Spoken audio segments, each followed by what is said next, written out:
Welcome to the Slop Farm. Enjoy the video. In this video, I will explain how to make delicious hummus with tahini. First, let's gather our essential ingredients.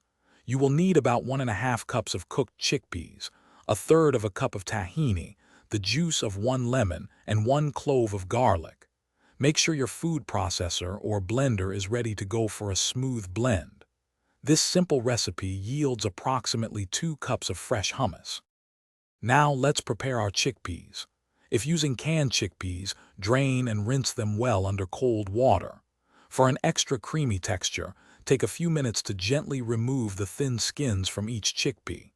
This step makes a noticeable difference in the final product.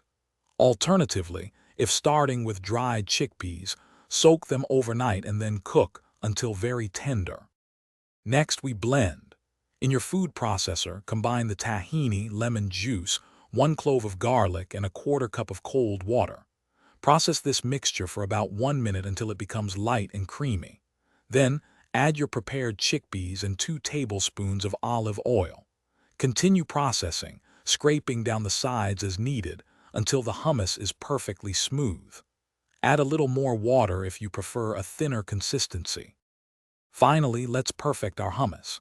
Taste it and adjust the seasoning. You might want a pinch more salt or a squeeze of lemon juice. Transfer your creamy hummus to a serving bowl. For a beautiful presentation, drizzle generously with extra virgin olive oil and sprinkle with paprika, fresh parsley, or a dash of sumac.